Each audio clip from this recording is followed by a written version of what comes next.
make a case which will prove a little controversial, which will arouse a bit of anger in the India bloc. But it is a case that is based on the hard facts, and I always bring you the hard facts, viewers, so that you get closer to the truth. Now, viewers, with elections looming on the horizon, political morality is being seemingly divorced from a universal code of ethics and aligned instead to the universal compulsions of vote bank politics. What am I saying here? Simply put, the India bloc is worried that if it supports Israel, if it condemns Palestinians supporting Hamas, it may end up alienating Muslims who are their principal supporters. So from Sharad Pawar's NCP to the Gandhi-led Congress, the Communists and Muftis PDP, or even the Samajwadi Party's legislators are all now actively denouncing Israel, viewers. Some say that Israelis have no claim on Palestine land, that Israel is the real oppressor in Palestine, that Israeli aggression is the root cause of this problem. It's just like saying that India's aggression against Islamist terror is why we got attacked on 26/11. It's bizarre. And when not denouncing Israel, India bloc parties are busy warning the Modi-led NDA to not back Tel Aviv at the risk of upsetting equations with crucial allies in the Middle East. Still others from the India bloc want to hold vigils and protest marches against Israel as if it is the villain and not the Hamas that is sworn to the eradication of Israel. Viewers, it's confounding whataboutery. And I will prove to you how, why. Of course, viewers, let's go over some of what is being said.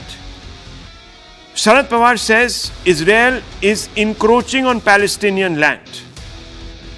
You have A. Raja of the CPI. He says India has always backed Palestine over Israel, as if we don't even have any arrangements with Israel. Mehbooba Mufti says Israel is the real oppressor in Palestine. She, of course, represents the PDP that was once an ally of the BJP. M.A. Baby of the CPIM, he's a member of parliament, says Israeli aggression is the root cause of the crisis. Root cause. It will always be, in M.A. Baby's mind's eye, the villain, the oppressor. Rashid Alvi of the Congress says backing Israel will hurt Gulf ties. Now, it hasn't obviously taken very long, viewers, for the Bharatiya Janata Party to accuse the India bloc of rationalizing Hamas terror and drawing a wholly self-serving false equivalence between Israel and Islamist jihadists. Listen in to what some people have said. But before that, let me also quote to you what has been said by some top ministers of the NDA. Piyush Goyal says, Pawar taking a casual view of terror. In other words, he is trivializing Israel's greatest concerns. He goes on to say UPA shed tears on the Batla encounter, and therefore perhaps it is not surprising today that it is standing against Israel. UPA slept as terrorists attacked India. He's referring here to the 26/11 attacks. The rotten mindset has to stop, he says.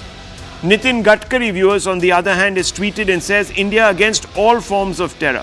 Pawar must put nation above politics. He says unity against terror is essential. Giriraj Singh, another union minister, says Prime Minister has taken a stand against terror, but Prime Minister has not denounced Palestine either. In fact, viewers, the Prime Minister was very clear after the hospital bombing yesterday, saying he was shocked and outraged and he wanted justice to be done and those responsible to be brought to book as soon as possible. Prime Minister has not equivocated, viewers.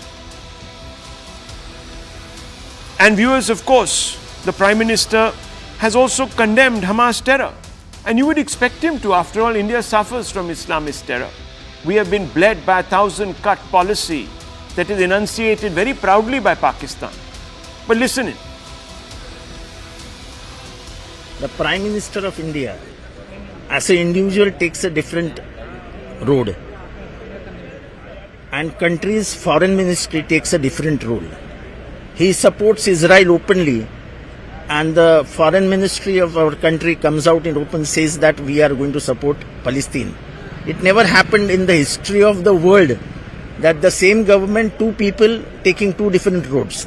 फिलिस्तीनी को नरेंद्र मोदी भी समर्थन कर रहे हैं, लेकिन Hamas जैसे आतंकवादी को हम नहीं समर्थन करते. இஸ்ரேலை இந்தியா எப்போதும் ஆதரிப்பதில்லை. பாலஸ்தீனம் ஆதரிப்போம். எந்த நாடு ஒடுக்கப்படுகிறதோ அந்த நாட்டை ஆதரிப்பதுதான் நேர்மையான வழிமுறை. It is very, sad and shocking that, and also shameful. Three is sad, shocking and shameful. That a person who has served as a minister doesn't know who is a friend and who is a foe. It is really, I am really astonished the way Mr. Raja has said. Because Israel has been our friend for almost more than, 73 years now. Let's put some of the India bloc's claims to a real fact check, viewers, tonight. Let's begin with Sharad Pawar, who says that Israel is an outsider and the land is originally of Palestine. In other words, Israel is an occupier that has no right to exist on that real estate. What has Pawar said? We want peace in the world. Nothing objectionable about that, viewers. He goes on to say, now there is a war going on between Israel and Palestine. The entire land is of Palestine and Israel encroached on their land. Israel is an outsider and the land is originally of Palestine. But if Pawar had cared to read, he would have possibly realized that India normalized ties with Israel in January 1992 during the Narasimha Rao regime. That was a Congress government. The diplomatic recognition legitimized Israel's millennia-old stake in Palestine. It's curious that Pawar forgets this, especially as he was the country's defense minister at the time. He served in Narasimha Rao's cabinet. Moreover, Pawar must know these following facts. And let me take you, viewers, through them. 165, these are hard facts tonight, viewers. 165 UN member states, and let's put them up on our screens. 165 UN member states refer to the region as Israel. The remaining 30 refer to it as Palestine. Yes, viewers, they refer to it as Palestine. For Jews, Jerusalem is where Abraham, the first patriarch of Judaism, nearly sacrificed his son to God. Jerusalem was the capital of King David's Israel in the Hebrew Bible. Jerusalem is where David's son Solomon built his temple. In 9th century BCE, Israel term was first used to describe people that descended from the Semitic Canaanites. Archaeological research proves Israeli people occupying what is now northern Israel and southern Israel, which is also known as Judea. So, viewers, Israel has a historical claim upon Palestine. Israelis have an historical claim over Palestine. Jews have a historical claim over Palestine. So, Sharad Pawar is murdering history. Now let's go over the assertions made by some other leaders as they go about indicting Israel. A. Raja says, as I told you, India always backed Palestine over Israel. Here is a hard fact check, viewers. India long dehyphenated ties with Israel and Palestine since 1992. It's been almost 30 years. Modi visited both Israel and Palestine separately. India recognizes the right of Israel and Palestine to coexist. We're in favor of a two-state solution. So, viewers, let me tell you, it's not that India has only and exclusively backed Palestine. India has ties to only Fatah ruled zones of Palestine. Remember that. There is another big claim, and this is being made by Mehbooba Mufti of the PDP. Israel is the real oppressor, she says, in Palestine. As if, viewers, any attack on it will from now on be justified because obviously it is the oppressor. But here are the hard fact check, viewers. Hamas has not held polls in Gaza since 2006. We're talking about who's the real oppressor in Palestine. Hamas has eliminated other Palestinian rivals in Gaza. PLA views Hamas as, quote, part of the problem, not solution, unquote. 50% Palestinians in Gaza reject the Hamas's policy on Israel. And what does Hamas have to say about Israel? That Israel doesn't exist, it shouldn't exist. And there is no point having even a dialogue or talks with Israel. For the Hamas, there is nothing called a two-state solution. Amnesty in 2014 has accused Hamas of abducting, killing, torturing Palestinians. Human Rights Watch in 2022, viewers, has said Hamas and Palestinian Authority abuses Palestinians, critics, and these abuses are systemic. So viewers, just who is the real oppressor here? Then there is a claim being made by M.A. Baby, who's of the CPIM. What does he say? Israeli aggression is the root cause of the crisis. What does the hard fact check reveal? Israel vacated Gaza, but terror against Israel continued. Why would it continue, viewers? It pulled completely out of Gaza. The root cause is Hamas that rejects the two-state solution. Hamas doesn't recognize Israel and seeks its destruction. That is the root cause, viewers. You cannot negotiate with anyone who doesn't recognize you. The root cause is Hamas's obduracy, its stubbornness, its machination against Israel. The other claim being made by the Congress is Rashid Alvi. Backing Israel will hurt Gulf ties. Well, let's have a quick hard fact check of this assertion. India gave, remember viewers, full diplomatic recognition, normalized ties to Israel in January 1992. Since then, several Gulf states, post-1993 Oslo Accords, have warmed up to Israel. So much so that Saudi Arabia was about to sign an agreement with Israel recognizing its right to exist. India's ties with Gulf nations have deepened over 3 decades.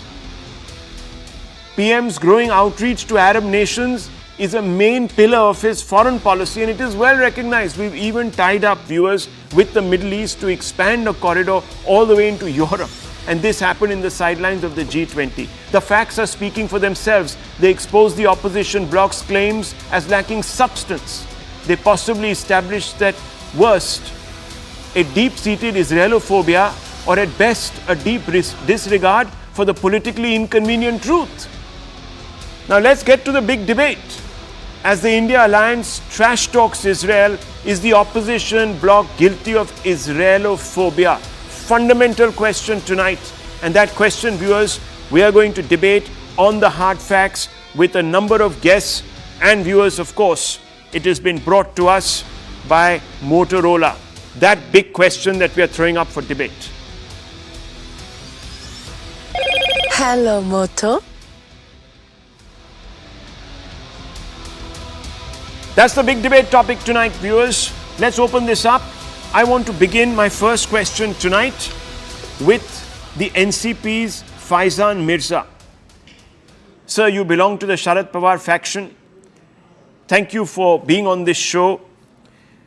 And I want to ask you, when the facts prove beyond doubt that the Jews or Israelis have a historical claim to Palestine, why is Sharad Pawar's NCP painting Israel as an occupying power with no legitimate locus standi in this area? First of all, any of us don't have any locus standi to discuss in this topic. So let's not discuss about locus standi right now. The thing is, the Chief Minister of Assam, Mr. Himanta Biswa Sarma, today he gave statement that Pawar Saab should send Supriya Tai there, and he did this type of wrong and very bad statement about women and hurted the whole women of country. इन लोगों ने औरतों को हथियार बनाकर औरतों के ऊपर इस तरह के टारगेट कर पूरे देश की महिमा को लज्जित करने का काम किया है। और हम लोग जो डिबेट यहाँ पर लेके बैठे हैं, हम लोगों को कोई नैतिक अधिकार नहीं है डिबेट करने का। मणिपुर के विषय पर हम लोग क्यों चुप थे? मणिपुर में हमारे देश की उन बेटियों को नग्नावस्था में घुमाकर किस तरह से देश की महिमा को लज्जित करने का काम पार्टी बर्दाश्त कर रही थी, रूलिंग पार्टी किस तरह से बर्दाश्त कर रही थी, ये आप देखते हैं। Can I ask you a counter question, Mirza साहब? Wait a minute, let me complete first. मैं बीजेपी के बारे में बोलता हूं तो आपको क्यों बुरा लग रहा है क्या पता, लेकिन पहले मुझे बोलने तो दीजिए, खत्म तो कर दीजिए साहब। आपने लोकस स्टैंडाई की बात की है यहाँ पर, किसी को हमको इसमें बोलने का कोई लोकस स्टैंडाई नहीं है। राइट। हमको मणिपुर में बोलने का लोकस स्टैंडाई था। ओके। क्यों चुप किया देश को, क्यों जवाब नहीं दिया गया देश को? और रहा सवाल ये कि इजराइल गलत है या गाजा गलत है, तो भारत के पूर्व प्रधानमंत्री, Bharatiya Janata party, original Bharatiya Janata party के नेता और भारत के पूर्व प्रधानमंत्री अटल बिहारी वाजपेयी साहब का ही कहना था कि इजराइल ने फलस्तीन की जगह पर कब्जा किया है, वो उसको खाली करना पड़ेगा। तो हिमंता बिस्वा शर्मा जी अपने नेता को ही और बीजेपी अपने नेता को, देश के पूर्व प्रधानमंत्री को गलत बताना चाहती है। Okay, one small request. दूसरी बात, Mirza sahab, please speak in English because we have guests from other parts of the world who may not be able to follow what you're saying. And since you're a good speaker of the language, I would request you, sir, to put your points forward in the spirit of inclusivity. First of all, if the Chief Minister of Assam had made a statement in this manner, okay, condemning the statement of the incident of Manipur, then he would have the moral right to speak on this matter. He is not having any moral right to speak on this matter. Right. And the second thing is that the original BJP leader and former Prime Minister of the country, Atal Bihari Vajpayee ji, had clearly said in the past that it is wrong for Israel to occupy the land of Hamas and Israel will have to vacate that land in future. This was the statement of late Atal Bihari Vajpayee. So you have no locus standi, you're saying? Third thing, third thing, it has been the policy of BJP to insult women in every aspect. Okay. Women were insulted in Manipur too, due to which our country was left in shame all over the world. Okay. Where was the morality of Modi ji and BJP at that time? Okay. So, Mr. Mirza, this is my question. You have brought in three things which are completely unrelated to this entire debate. But fair enough. It is related. One second. Because you told, why are you talking over me? You told about locus standi. Because your leader, sir. You told that my leader is not having any locus standi. Okay, we are not having. Anyone of this country does not have locus standi to speak on that. First of all, Mr. Mirza, please correct yourself. I never asked. Excuse me, let me just finish. I never said that your leader doesn't have locus standi. I asked you to explain why you think Israel did not have a locus standi. I think you confuse the issue conveniently to suit where you want to take this debate. Now, viewers, you have just heard Mr. Faizan. He invoked Mr. Atal Bihari Vajpayee. Remember, let me tell you that the first Israeli Prime Minister to visit India visited India in 2003, viewers. So, even though Mr. Atal Bihari Vajpayee, just like Mr. Modi has done, has expressed his solidarity with the larger Palestinian cause, he also made sure that he would bring into play our ties with Israel and begin to engage Israel. All of this, of course, Mr. Mirza will not respond to. Neither will he respond to the fact check that I made on Mr. Sharad Pawar's statement. Sharad Pawar has said, Israel encroached on Palestinian land, suggesting that Israel had no locus standi. on this particular piece of real estate, contentious as it is, I brought out certain facts. But I want to tonight not hog this debate. I want to go across to policy expert from Israel, Emmanuel Navon. Mr. Navon, many people in this country, in the opposition especially, believe that Israel has only an outsider status in Palestine. It has no historic or spiritual roots in this part of the world. How would you respond to that statement that you're an occupational force? Well, these people should learn history. They're simply ignorant.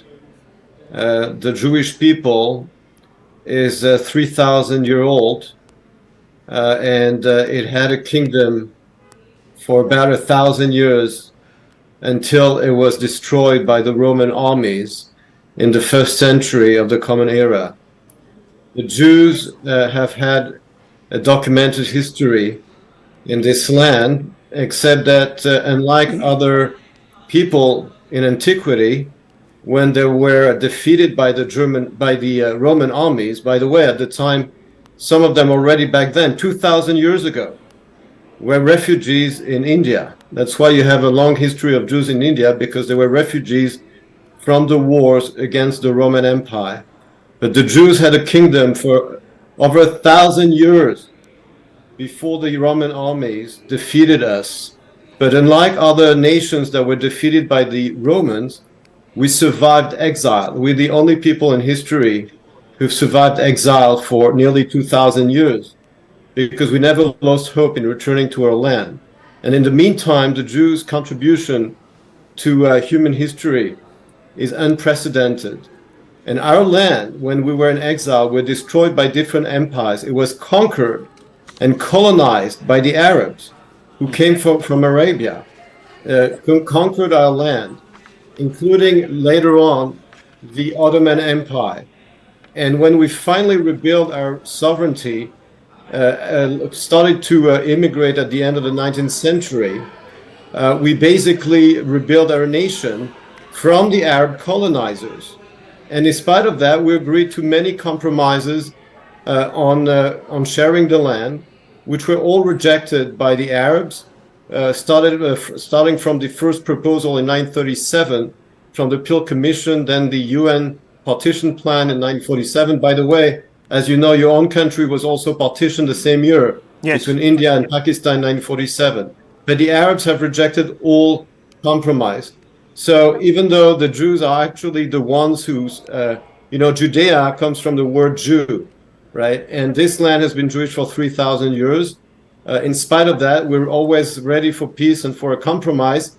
But this is impossible with Hamas, which is a Nazi type of organization. So you made a very strong case for why Israel must claim this particular piece of real estate, contested as it is, for itself. Okay, let me once again go back to Mr. Sharad Faction's representative, Mr. Faizan Mirza, and also Waris Pathan. I want to bring him in.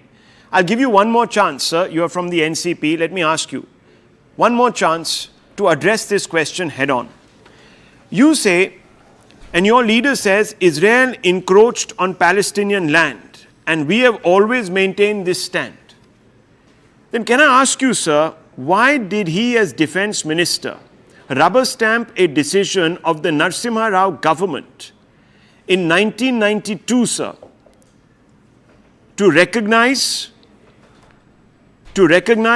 and normalize full bilateral ties with Israel, in a sense cementing Israel's position as a stakeholder in this particular area? Can you answer this question, sir? See, I don't have any information regarding this matter. Okay, and then we leave it at that. No, this is a misleading fact. Then we leave it at that. It's not a misleading fact. He was defense minister, Yes, sir, in it is a misleading 1992. fact. Was he not a it is defense a minister in misleading 1992? Yes, he was. He was the If he was the defense minister in it is a misleading 1992, fact. then how is it a misleading fact when his government, a government that he was part of, recognized and gave full rights to Israel? Viewers, you can't have it both ways. You can't have your cake and eat it too. Wait. I'm making my stand clear here. Can I say? Yeah, of course. I'm listening to you, sir. Yes. First of all, right now, Mr. Jitendra Awad spoke to your channel and he gave the statement that the Foreign Affairs Minister of country and Foreign Affairs Ministry of country is condemning Israel. And Prime Minister is, and the BJP is condemning Gaza. First of all, I want to clear this fact. If the Prime Minister supports Israel and defense, and the External Affairs Minister is supporting Gaza. Okay. So let me update you. The Prime Minister has tweeted about half an hour back. Please check his tweet. He is at length. Yes.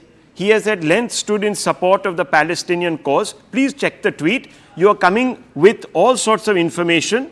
There it is. He spoke to the BJP Palestinian. Is supporting. Allow me, sir. BJP Please. is I beg you, supporting sir. Israel. Please BJP listen to the supporting facts, please. I don't come here No, the uninformed. fact is BJP I don't supporting come Israel. here unprepared. I'm giving you the facts. Maybe you haven't seen it. Maybe you were getting ready for my show. Maybe you had no time to look. But the Prime Minister just called the Palestinian Authority president. He spoke to him and he condoled with him.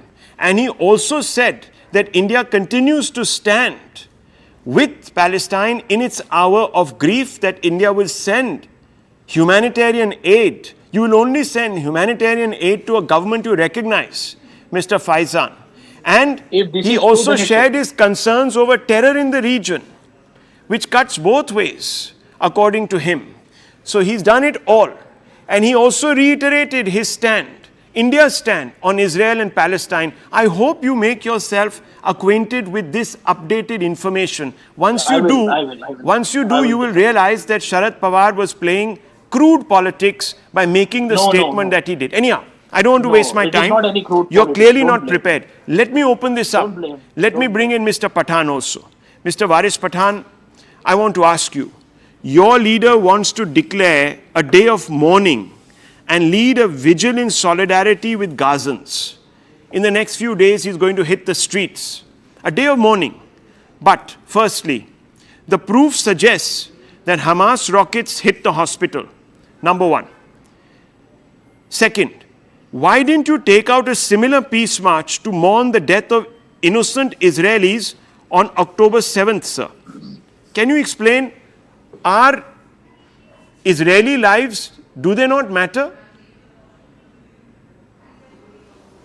Well, Rahul, our position since the beginning has been very clear.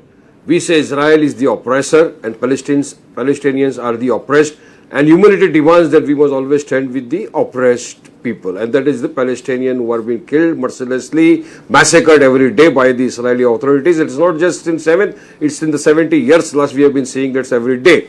Now in the year 1977, Rahul, let me remind you, when our late Prime Minister Atal Bihari Vajpayee was the External Affairs Minister at that time, he clearly said that Israelis have illegally occupied the Palestinian land and Israel must vacate that land.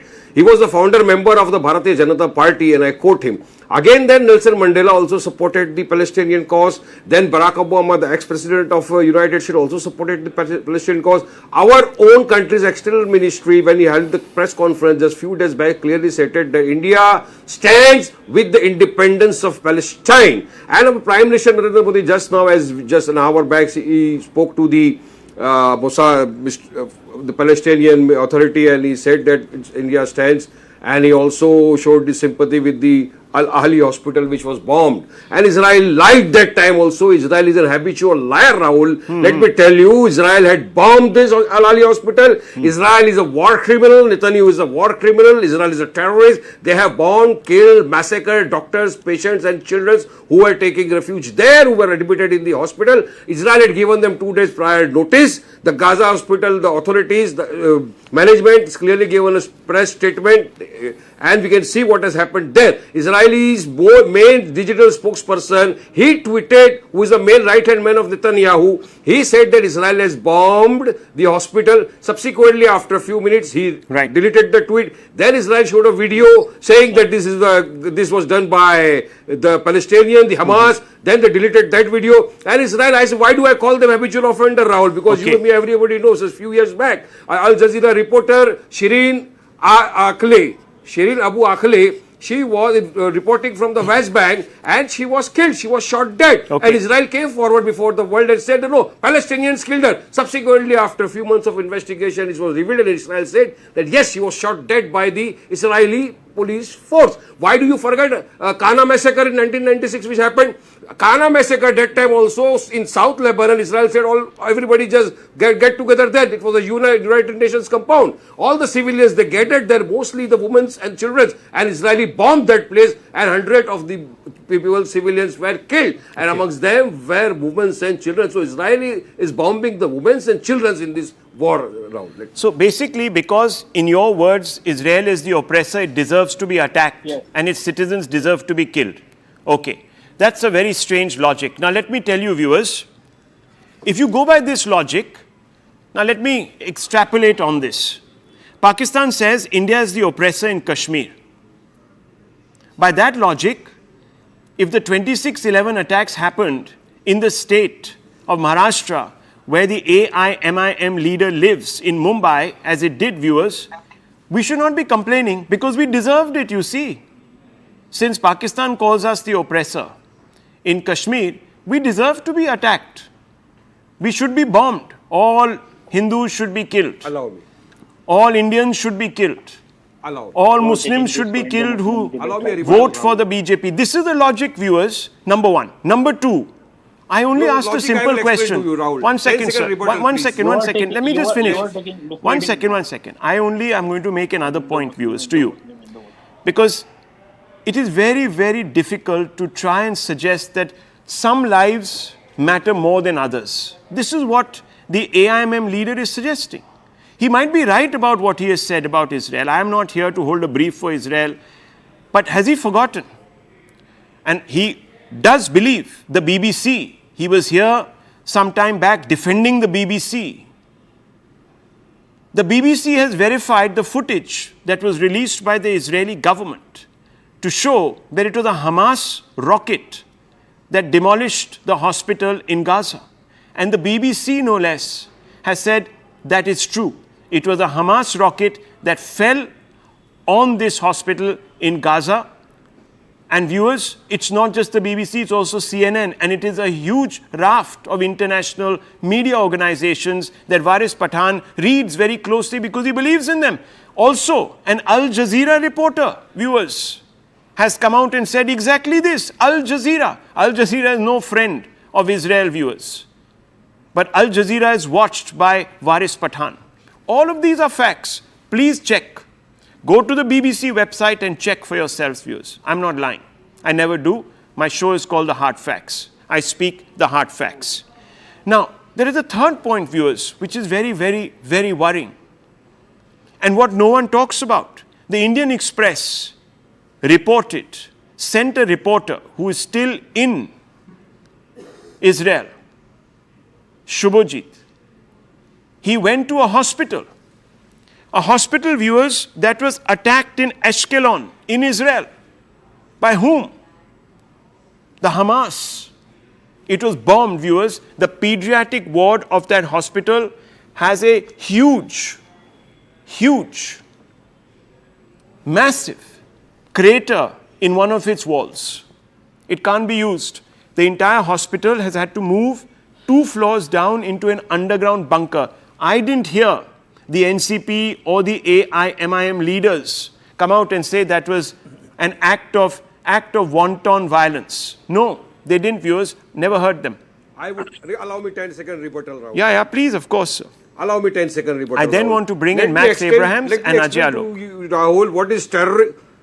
Rahul, I will explain to you who is a terrorist, what are Yeah. acts of terrorism, and who is committing yes. these acts of terrorism. Yes. Rahul, Yeah. where there is a Geneva Convention is Yeah. also there. There are certain rules for wars. You have to follow that. You cannot disconnect the electricity. You cannot disconnect the water supply. You cannot disconnect the Don't change the medicines or the fuels goalpost. which are being I given was to talking the about Gaza an people. attack. The Your leader Israelis wants to take out see, a now march. I've heard you hard facts. You will not hard facts. You don't want to grasp, Rahul. That is the difficulty. Allow me to make my point. Make I 3 am points. stating the facts, the Yes, truth before he's the not entire true. nation, which your TV is being watched by everybody. Let me tell you, Rahul. Cutting those things, they are act of terrorism. And during the Russian and Ukrainian time, East European countries president who just visited Israel, that lady, she stood up that time and she said, you cannot cut water, electricity, fuel, gas supply for the civilians because it comes under act of terrorism. And whosoever violates that, it will be charged and prosecuted for the international war crimes. And so now I say Netanyahu is a war criminal and he should be tried for the international war crimes which he is committing on the civilians which are living in Gaza. How Syria? Why is he bombing Syria? Hamas is not there in Syria. Hamas did not provoke. Syria did not provoke. Sir, Syria did not provoke Israel. Why Israel is bombing Syria? Hamas is there very much in Damascus. Hamas's top leadership lives in Damascus. No. West Bank, Syria, presence of Hamas. Where are these facts coming from? Syria never provoked. What is your source? There. And Sir, please, you're tying yourself up in knots. The PIG rockets which are being fired Max by Abrahams Hamas and Ajay cannot cause that much casualty. Okay, fair enough. Which the US made PDAM Fair enough, sir. bombs are You causing. can choose and to on the disregard. Al-Ali hospital, the PDAM bomb was used by the Israeli agencies. Okay. You can choose to disregard the CNN reportage. You can choose to disregard the BBC reportage. You can pick and choose when you want to believe them and when you want to reject them. Okay, one second. Sir, please let me finish. I never spoke over you.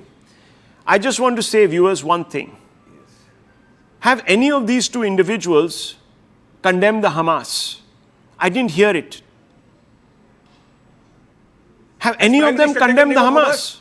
Has the external minister taken the name of Hamas? There you go, Has viewers. the prime minister taken the There name of you Hamas? go, viewers. Has No India declared- condemnation has India of a declared terror Hamas as organization, the and terrorist I have shown you organization? for days altogether the charter of Hamas. Ajay, look, the charge is once again at your door. You're supporting the wrong side. You're supporting war criminals. Max Abraham will come up on that also in just a few seconds. But first to you, Ajay, look. Well, Rahul, I literally don't care that who's blaming whom. And especially from a party like AIMIM, whose leader openly gives legal aid and support to the 5 terror accused, and who has been constantly patting the terrorism. They have never said uttered a word against Kashmir terrorists, saying that they are the brothers. They have never uttered a word against the Hindus' exodus from Kashmir. They are talking about oppressor and oppressor. The POK belongs to us. Have you ever heard a word from them about POK? No. The Aksai Chin belongs to us. Have you ever have you heard a word from them? No. Have you heard a word from them about Uyghur Muslims in China? That how they are being treated? They will not speak. What they will speak is the vote that's landing in India. Regarding Mr. Sharad Pawar, I will just like to remind your viewers that if you remember, go back in 1992 when Mumbai bomb blast took place, when everything was in shatters, Mr. Sharad Pawar was playing appeasement politics when he deliberately lied that there were 12 blasts instead of 11, and the last blast was in Bandar Masjid area, which is a minority dominated area. At that point of time, he was also doing appeasement politics. So I am not surprised that today when he says that Israel is an oppressor and that the whole land belongs to Palestine. Second, first other thing, again I'll come to AIMM. When they say oppressor, the Gaza Strip was handed over to Fatah and PA in 2005 September. The disengagement from Israel took place there. Then what happened? How many Palestinians were killed by this Hamas? More than 2 lakhs in this Gaza Strip only. They were shut then. They didn't spoke. They didn't utter a word then. And then came Hamas power. And today they are in the name of Palestinian youth and in the name of Palestinian, they are supporting and directly supporting Hamas. This is the cause, because what they are targeting here, both the parties, they are targeting the Muslim votes. They think that by supporting Hamas, the Muslims in India will get very pleased and will get the votes of theirs. They won't. So it's a fight between both these Indian two. Muslims don't support terror. Indian Muslims will never support terror, viewers. They will never support terror. And that's a fact. And I want to bring they are painting the entire Indian Muslims in a wrong picture. In a wrong picture. It's shocking if that is true. It's shocking, sir, if that is true. But since it's a rhetorical statement, I can't endorse it, viewers. All I can say is that Indian Muslims don't support terror. I want to bring in Max Abrahams. Even We don't support terror. We don't support terrorist activities. Well, sir, we condemn condemn Hamas. And we are proud Indian Put your Muslims. hand on your heart and say And that we are- Hamas is a and terror the Prime organization. I will Minister believe taken the name you. of Hamas. I will believe you. The MIM Rahul, has direct played question to politics you. on this. 1 minute. Okay, Max Rahul, Abraham, direct question to please. you. Max Abraham coming in. Show some civility, sir. Let the others also finish and speak, please. Max Abraham, terribly sorry to have kept you waiting this long. As you know, in India, politics, the way it plays out, requires very careful scrutiny. Otherwise, any statement that is made can obviously mislead hundreds and thousands of people. So I want to ask you, sir, Mr. Abrahams, why do you think today Mr. Modi is being boxed in his own country for speaking out against terror? What do you think is the issue here? Well, I think that Modi has really brought India to the next level when it comes to India's position on the international stage. If you look at his popularity around the world, it's the highest, it's in the 70s. And one of the reasons why Modi has achieved that is because he's not 100% beholden to ways of the past. Now, it's true that India relations have improved with Israel in recent times. India's relations with the United States have also improved in recent times. When countries want to progress, they don't always look backward, they look forward. One of the reasons why Modi is popular around the world is because he's a reliable counter-terrorist. He takes counterterrorism seriously within India, and he takes it seriously around the world. Now, you're right, there are other international actors which have aligned themselves with Hamas. But let me point out a few more. Al-Qaeda. Al-Qaeda is now openly aligning itself with Hamas. Hezbollah openly aligns itself with Hamas. Since October 7th, one of the worst terrorist massacres in modern history, Hamas has been elevated as perhaps the leading group in the global jihad movement. Right. So I would like the political parties in India to ask themselves, do they want to side with the leader of the global jihad movement, or are they in favor of counterterrorism? There is no contradiction between opposing Hamas terrorists and supporting the Palestinian cause. I too support the Palestinian cause. I don't wish ill on any Palestinian civilian, and I'm not opposed to a two-state solution. You know who is opposed to a two-state solution? Hamas. Hamas, if you look at its charter, is avowedly opposed to any compromise with Israel. And Right. during the Oslo peace process, Yes. when the majority of Israelis were in favor of making major territorial concessions to the Palestinians in exchange for a viable, contiguous Palestinian state, Hamas objected. Hamas systematically objects to any compromise with Israel, and the consequence has been devastating, not just to Israelis, but Palestinians as well. I don't tell Indians to oppose Palestinians. I don't tell Indians to oppose a two-state solution. But I do urge Indians to be consistent in their approach to counterterrorism and renouncing groups Consistent. which are close allies with Al-Qaeda. Consistent is the term. And let me tell you, viewers, we are part of a very important grouping called I2U2. Israel, India, UAE, and USA. Would the UAE be aligning with us, with this government, if it had given up on Palestine? No, viewers, it would never have gone along with that kind of stratagem. So these individuals that you've just heard and the other politicians that I've quoted are absolutely on the wrong side of the fact cheat sheet, viewers. And they're doing it for a reason. I can't proffer that reason. You guess it. I'll take a short break. But when we come back, viewers, former Pakistan Prime Minister Nawaz Sharif's son-in-law says in the company of Hamas terrorists that they are going to launch a Gazwa-e-Hind against India. Don't go away. Hello, Moto.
Viewers, from a stage shared with Hamas leaders in Peshawar in Pakistan during the course of an anti-Israel rally.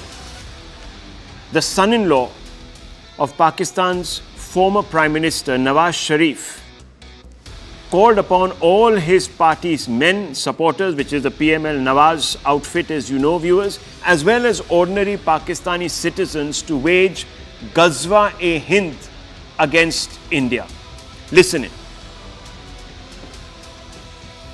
मिल्लत का सामना है, जहाद के लिए तैयार हो, गज़वा-ए-हिंद के लिए तैयार हो।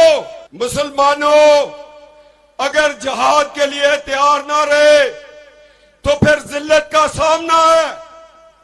जहाद के लिए तैयार हो, गज़वा-ए-हिंद के लिए तैयार हो। Be prepared for Gazwa-e-Hind. This, viewers, is a mainstream politician in Pakistan, son-in-law of Nawaz Sharif. Let's go straight across to Sushant Sareen, the #1 analyst on Pakistan in the country. Sushant Sareen, thank you. Very good evening to you. I want to ask you a simple and straightforward question. How seriously must India take such a call to wage Gazwa-e-Hind from a mainstream Pakistani politician close to a man who's just returning to Pakistan, in fact, and who has stabbed India in the back in Kargil and other times?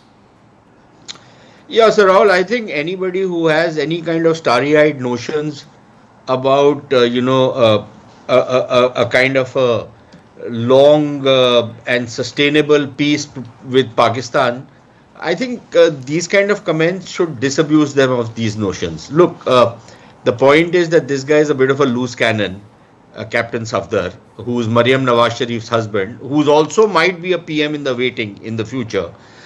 He has never hidden his fanatical worldview. He is a fanatic to all intents and purposes, but he's an integral member of the Sharif family. And certainly, as a son-in-law, there would be certain influence he does pull. At the very least, his association with some of the, really dubious and despicable elements in Pakistan society and polity, especially among, the jihadi crowd, is something which cannot be ignored because somewhere along the line it does influence some degree of policy, if not all of it. So I think this is a kind of a wake-up call for anybody who was thinking that okay, if Nawaz Sharif comes back, we can open up trade, we can open up commerce, and we can try and move forward, try and some kind of normalization in relations. I think it is easier for Israel and Palestine to make peace than India and Pakistan to make peace. Now, I want to ask you, what is the root cause? What drives an individual who could quite legitimately be a prime ministerial candidate in the future? And there are elections, of course, around the corner in Pakistan. So if this is going to, there's competitive politics. So if this guy is going to say this, the other side is probably going to amplify it, go a step further. So I want to ask you, will it find easy takers, this kind of line? At one level, it isn't so much competitive politics because this is something everybody in Pakistan actually believes. It's an article of faith for maybe 99% of Pakistanis. Okay, maybe 95%. But this is an article of faith for virtually every person in power, every person in the military establishment. This is an article of faith. So when we say this is just competitive politics and others will, probably ratchet up their rhetoric even more, I don't think it gives any political dividends as such because everybody subscribes to the same thing. But I think what it does is that when these views are aired in public and as unabashedly as this guy is doing, then I think it is a very clear signal to us what we are up against. And if we want to fool ourselves and we want to live in some kind of cuckoo land and think that, we can actually make peace with Pakistan because we speak in Punjabi and because we sometimes hear the same kind of music and because cricket is a religion and all those familiar nonsense which goes around in this country, then it's our wish. We made mistakes in the past, we can continue making mistakes in the future. But I don't think we should really Pin our fool hopes. ourselves. Yeah, and pin our hopes Exactly. on bilateralism. On anybody. And look, Rahul, the Yeah. fact of the matter is, Yeah. Nawaz Sharif, despite the fact that at one level he has always tried to, reach out, make peace and all of that. Yeah. But at the same time, please remember, when he was welcoming Vajpayee during the bus diplomacy, he had also given the nod for the Kargil operation. Very important point, and they viewers. don't find any contradiction in this. Very important point. So, yeah, he might reach out, he might want to make peace, he might send some gifts to Prime Minister Modi. But don't that trust does him. not mean Don't that- trust that him. changes There his is no mindset. room for bilateralism, says Sushant Sareen tonight. I leave it at this. Thank you very much for joining me, viewers.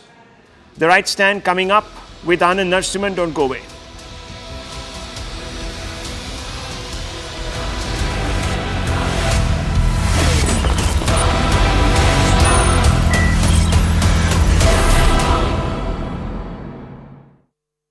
Co-powered by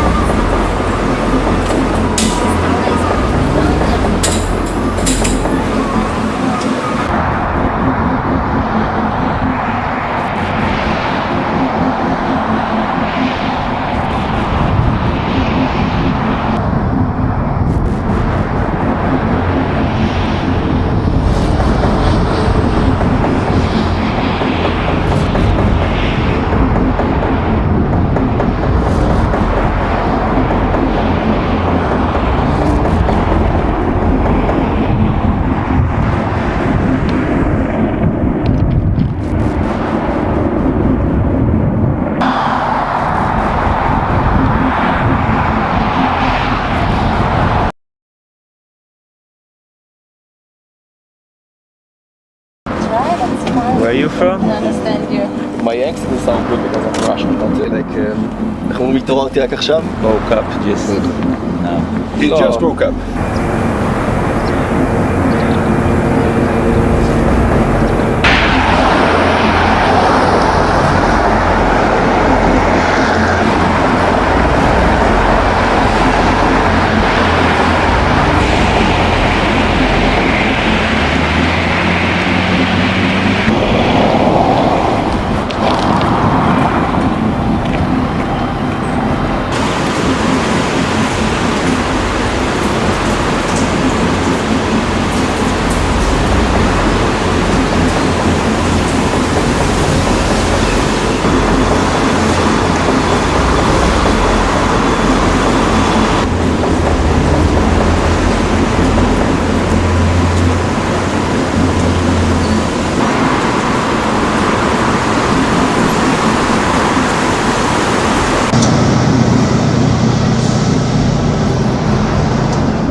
Namaste, Jai Hind, and welcome to this edition of The Right Stand. I'm Anand Narasimhan.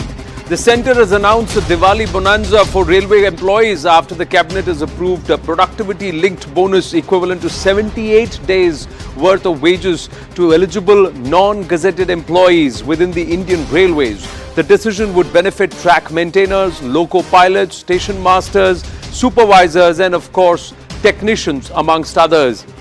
Meanwhile, after 10 years of the enforcement of the Companies Act 2013, 1 in every 5 board members on average in a nifty 500 company